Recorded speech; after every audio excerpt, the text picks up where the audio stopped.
Hi friends, ఈరోజు ఈ వీడియోలో తల్లికి వందనం రెండో విడత పథకానికి సంబంధించిన డబ్బులను ఎప్పుడు విడుదల చేస్తారు, అలాగే చాలామంది స్కీమ్ ఎలిజిబిలిటీ చెక్ చేసేటప్పుడు వివరాలు కనిపించకపోవడం లేదా అన్సాటిస్ఫైడ్ స్టేటస్ రావడం జరుగుతుంది. అందుకే ఈ వీడియోలో ఎలిజిబిలిటీ ఎలా చెక్ చేసుకోవాలి, అన్సాటిస్ఫైడ్ వస్తే ఏం చెయ్యాలి, ఎలిజిబుల్ మరియు ఇనెలిజిబుల్ జాబితాలు ఎప్పుడు వచ్చే అవకాశం ఉంది, అలాగే డబ్బులు మీ బ్యాంక్ ఖాతాల్లో జమ కావాలంటే ఏ విషయాలు తప్పనిసరిగా చూసుకోవాలో క్లియర్గా చెబుతున్నాను.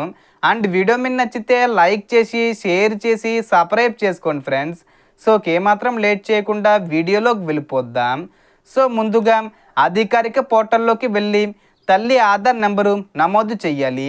తల్లి లేకపోతే తండ్రి లేదా నమోదు చేసిన గార్డియను ఆధార్ నెంబర్ ఇవ్వాలి. తర్వాత తల్లికి వందనం పథకాన్ని ఎంపిక చేసి 2026-27 సంవత్సరం సెలెక్ట్ చేసి గెట్ డీటెయిల్స్పై క్లిక్ చేయాలి. ఆధార్కు లింక్ అయిన మొబైల్కు వచ్చే ఓటీపీ నమోదు చేసి క్యాప్చా ఎంటర్ చేసి వెరిఫై చేయాలి. ఆ తర్వాత మీ వివరాలు, కుటుంబ వివరాలు మరియు స్కీమ్ ఎలిజిబిలిటీ కనిపిస్తాయి. అక్కడ చూపించే అర్హత ప్రమాణాలను జాగ్రత్తగా పరిశీలించండి.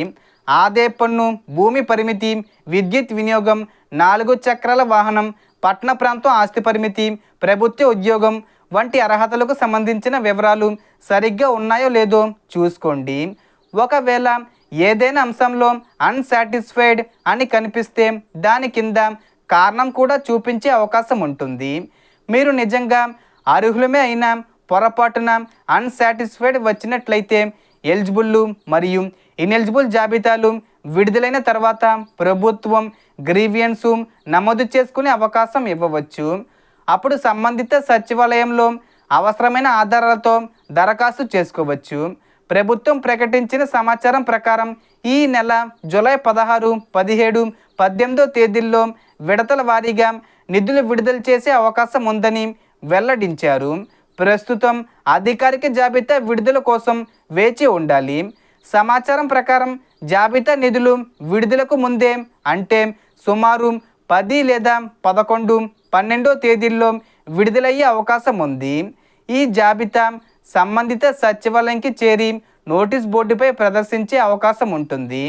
మీ పేరు ఎలిజిబుల్ జాబితాలో ఉంటే వెంటనే మీ బ్యాంక్ ఖాతాకు ఆధార్ లింకే ఉందో లేదో, అలాగే ఎన్పిసి మ్యాపింగు యాక్టివ్లో ఉందో లేదో తప్పనిసరిగా చెక్ చేసుకోండి.